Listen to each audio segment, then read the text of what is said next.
아직도 기억이 나요. 빼빼로데이 때 제가 이제 지하실에서 공연장을 만들어서 공연을 했었어요. 그래서 오시는 분들한테 빼빼로 하나씩 선물을 드려야겠다, 관객들한테. 그래서 막 포장도 열심히 하고 공연팀이 한 5팀 정도 있었죠. 근데 관객이 한 분도 오질 않았습니다.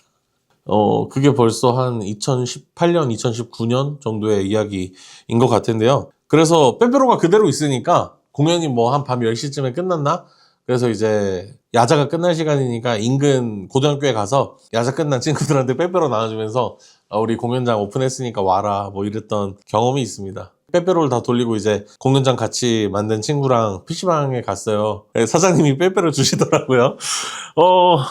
근데 지금은 다이나믹 듀오가 이제 청주에 왔을 때 지역 뮤지션을 단 한 팀을 섭외를 해야 되는데 제가 섭외가 됐죠. 그리고 1시간 강의하는데 100만 원을 받기도 하고 뭐 청주시에서 먼저 연락이 오는 그런 예술가이자 기획자가 되었습니다. 안녕하세요. 저는 힙합 레이블 어글리밤의 전혜원이라고 합니다. 저를 발견해준 콘텐츠 시리즈가 있어요. 2024년에 릴리즈했던 예술가의 비즈니스 그리고 예술가의 브랜딩이라는 시리즈인데요. 시간이 조금 흘러서 이 시리즈를 조금 리뉴얼해서 다시 한번 촬영해보면 어떨까라는 생각을 가지게 되었습니다. 전 예술을 음악을 정말 사랑하고 포기하고 싶지 않았어요.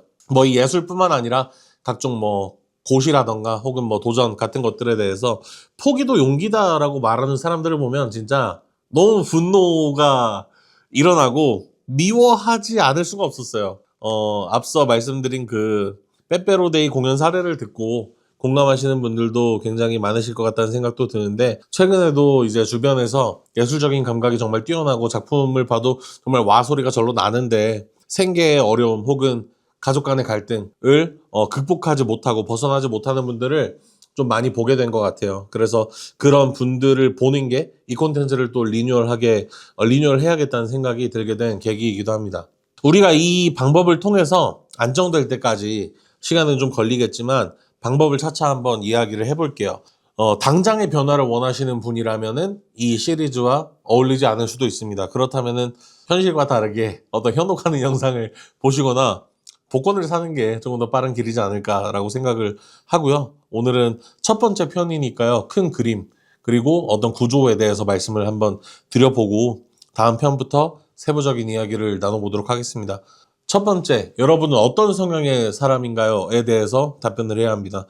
우리는 좋아하는 일을 해야 할까, 잘하는 일을 해야 할까라는 질문을 강의를 다니다 보면 굉장히 많이 받아요. 그런데 제가 좋아하는 답변은 좋아하는 일도 아니고 잘하는 일도 아니고 돈을 벌 수 있는 일을 먼저 해라 라는 것입니다. 아마 이 영상을 보고 계신 대부분은 성인 분들일 거고 본인의 생계에 책임을 져야 하는 역할을 가지고 있어야 될 것 같은데요. 예술뿐만 아니라 아까 말씀드렸던 것처럼 뭐 고시 공부하는 고시생이 될 수도 있고 이직을 하는 분들이 계실 수도 있는데 어떤 충분한 준비가 되지 않았을 때 뭐 직장을 관두는 사례들이 있는데요. 그런 것들은 저는 분명히 잘못되었다고 생각을 하게 되는 것이고 또 반대로 일을 구하는 것은 우리의 루틴을 정해주기도 하고요. 돈을 번다는 것은 하고 싶은 일이 있는 우리에게는 굉장히 중요한 일이다 라고 생각을 하고 있습니다. 그래서 가령 내가 일을 구할 때 내가 하고 싶은 일과 관련이 있다면 더욱 좋겠습니다. 그림을 그리는 사람이라면 미술학원에 취직하거나 다양한 디자인을 볼 수 있는 뭐 문구 편집숍 같은 곳에 취직을 하는 것이 좋을 것 같고 그것이 뭐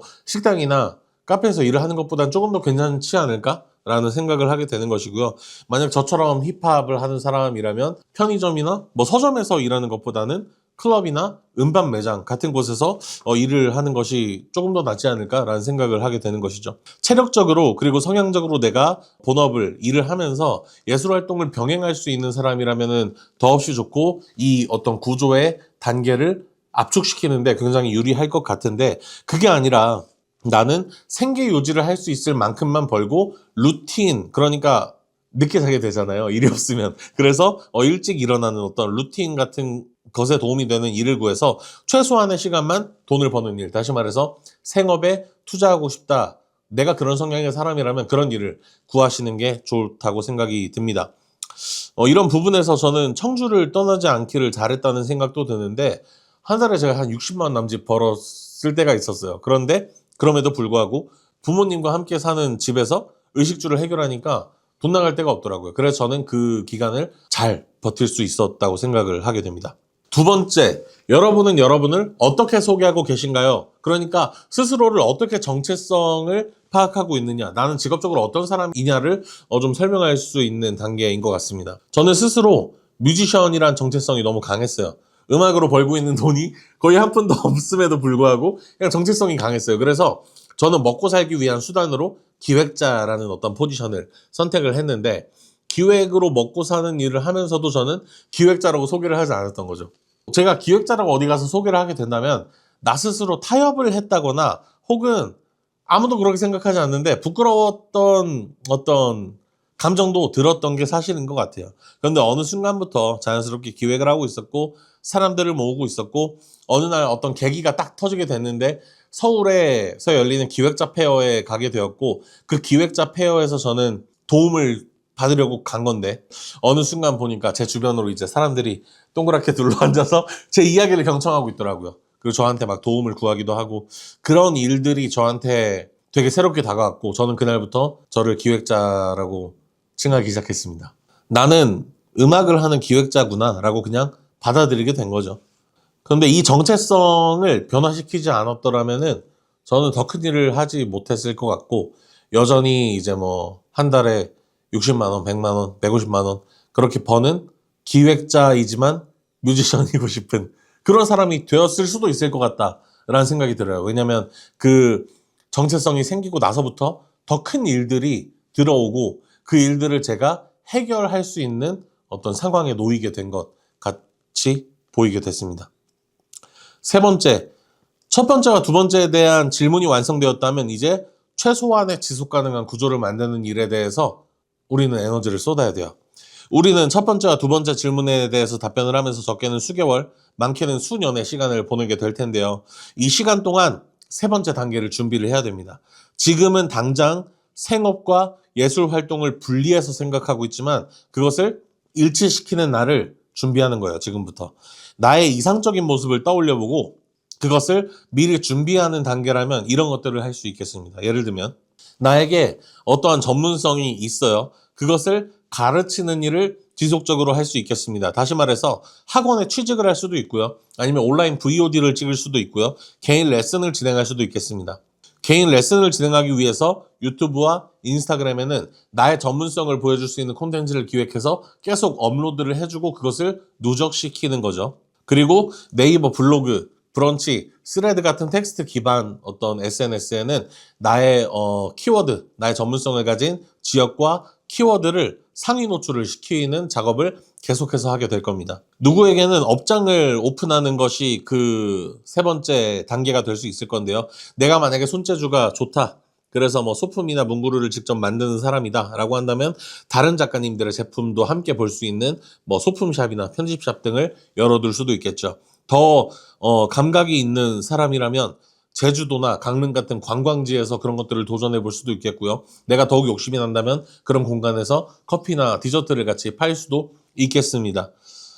추천하는 방법은 주체적인 삶을 살기 위한 방법이 되어야 한다는 것입니다. 어쨌든 우리는 예술가의 삶을 살았고 누구에게 속박되지 않은 삶을 살고 싶고 자유롭고 싶은데, 만약에 제가 취업이라는 어떤 예시도 들어드렸지만 그 취업이 나의 성향과 맞지 않는다면은 다른 곳에 취업을 하기보다 내가 나의 일하는 시간과 장소를 선택할 수 있는 그런 구조를 생각하고 미리 준비하는 것이 굉장히 도움이 될 거라고 생각을 합니다. 네 번째, 이제 예술가의 비즈니스 구조가 완성이 된 거예요. 그러면 브랜딩을 해야겠죠. 이제 우리만의 비즈니스를 바탕으로 우리를 브랜딩하기 시작을 해야 됩니다. 브랜딩이라는 건 또 한 번에 완성할 수가 없는 건데, 그리고 먹고 사는 걱정이 해결돼야 되는 건데, 우리는 이미 3단계에서 먹고 사는 걱정을 해결했다라고 가정을 하고 브랜딩의 단계로 넘어가는 겁니다. 이러한 단계를 거치면요, 여러분은 먹고 사는 걱정 없이 여러분의 예술적인 감각과 역량을 바탕으로 삶의 주도권을 잃지 않고 살고 싶은 곳에서 하고 싶은 일을 하면서 나만의 브랜드를 운영하는 예술가이자 기획자가 될 것입니다.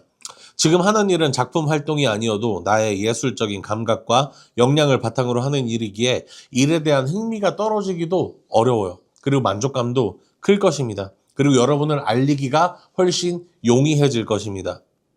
그리고 작품에 투자할 수 있는 시간이 조금 더 늘어날 것이고 예술가로서 지속하는 일이 담보가 돼요. 예술을 평생 포기하지 않고 누리면서 살 수 있어요. 그리고 성장하는 일과 성공하는 일이 남게 되는 것이죠. 이것은 전략적으로 접근하거나 운에 맡겨야 되는 상황이 올 수도 있습니다. 마지막으로 왜 브랜드라는 형태인가에 대한 질문이 있을 수 있는데요. 예술가는 자신과 세계에 대한 이야기를 다루게 되면서 대부분 비대한 자아를 가지게 돼요. 그리고 이 작품에 자아를 투영하게 되고요. 그래서 우리의 작품, 다시 말해서 결과물은 자아 실현에 가깝습니다. 그래서 누군가 우리의 작품에 대해서 왈가왈부하게 된다면 그것은 곧 나에 대한 비난으로 받아들이고 사람들과의 어떤 연결을 끊어버리게 되는 거죠. 세상과 단절한 예술가들이 굉장히 많잖아요. 그런데 냉정하게 말하면 대중들은 우리의 자아 실현에 큰 관심이 없습니다. 아주 친한 친구 혹은 부모님을 제외하면요, 우리의 자아 실현에 기꺼이 돈을 내주겠다는 사람은 없어요. 만약에 우리가 정말 1%의 천재적인 재능을 가졌다라고 친다면 당신의 자아 실현에 돈을 내주겠다는 회사 혹은 투자자들이 줄을 설 겁니다. 하지만 우리는 지금 평범한 우리들의 인생에 대해서 이야기를 하고 있는 거니까 그 부분은 제외를 하겠습니다. 열심히 했는데도, 실력이 있는데도 특이한 몇 개의 케이스를 제외하고는 돈이 안 돼요, 예술이. 그래서 우리는 이렇게 말하죠. 아직 홍보가 덜 돼서 그래. 아직 어리니까 괜찮아. 그런데 우리가 이 예술에 대해서 1, 2년 불태우고 접을 게 아니라면 대전제가 하나 있어요. 지속 가능해야 된다는 거. 그 지속 가능해야 된다는 것은 경제적으로도 마찬가지인데 활동적으로도 지속 가능해야 된다는 거예요. 돈을 벌어야 하고 콘텐츠를 쌓아야 하고 그래서 지속적으로 돈을 벌기 위한 구조를 설계하는 시간에 충분한 돈과 에너지를 써야 하는 거고, 이 돈을 버는 구조가 나의 예술적인 감각과 역량으로 이루어져야 하는데 힘을 쏟아야 하는 것입니다. 그렇게 첫 번째로 지속 가능한 구조를 만들어내면 그 이후엔 쉬워져요. 그리고 제가 하나 주장하고 싶은 게 있는데, 예술가는 이론적으로 브랜딩을 하기에 굉장히 유리합니다. 예술가는 이미 자기 세계관이 있고 자기 이야기를 하는데 익숙하고 내 거를 한다라는 것에 대한 어떤 감각이 몸에 배어 있어요. 또 애초에 예술이라는 것은 생존을 위한 것이 아니라 그 인생의 상위 욕구를 채워주는 어떤 것들이거든요. 그런데 이 개념이 브랜딩의 개념과 정확히 일치합니다. 비즈니스에서는 이게 굉장히 위험해요. 비즈니스와 대표를 동일시하게 되면 금방 무너지거든요. 하지만 브랜딩에서는 압도적인 장점이 될 수 있고, 브랜딩은 남의 기준에 맞추는 게 아니라 내 기준을 반복해서 설명하는 작업이기 때문입니다. 그리고 이 과정에서 나의 어떤 취향, 나의 어떤 추구하는 세계, 이런 것을 대중성과의 갭을 좁히는 과정을 계속해서 반복하게 되는데, 이런 과정을 자연스럽게 거치고 나면은 나의 브랜드는 물론 나의 예술 작품까지 대중성이 있는, 예술성이 있는 이런 작품으로 귀결될 수 있다라는 것이죠. 예술가는 이미 그 일을 평생 해온 사람들이에요. 그런데 이 구조에 대해서 고민을 하지 않았던 것 같아요. 그래서 제가 내린 결론은 이겁니다. 예술을 포기하지 않고 예술을 하면서 기업인이 되자. 그런데 그 기업은 대기업이 아니라 스몰 브랜드, 작은 브랜드, 내가 1인 대표여도 괜찮은 그런 브랜드입니다. 그것은 온라인 브랜드가 될 수도 있고 실제 업장이 될 수도 있어요. 직장을 다니면서 예술을 병행할 수 있는 사람도 물론 있겠지만 대부분의 예술가는 그렇게 살기 힘들다는 것을 저는 알고 있고요. 우리는 일을 더 하더라도 삶의 주도권을 우리가 쥐고 있어야 하는 사람들이기 때문입니다. 그래서 예술적 재능으로 비즈니스를 만들고 그 비즈니스가 예술을 버티게 하는 구조를 설계해야 됩니다. 그리고 이 시리즈가 필요한 사람은 다음과 같습니다. 삶의 기반을 잃지 않고 예술을 계속 하고 싶은 사람, 하고 싶은 일을 하면서 먹고 살고 싶은 사람, 그리고 우리의 예술로 대박이 날 때까지 버티는 구조가 필요한 사람. 이 사람이라면 앞으로도 이제 어글리밤 오리지널 채널을 구독하고 이 예술가의 비즈니스 시리즈를 계속해서 팔로우 해주시면 좋을 것 같습니다. 감사합니다.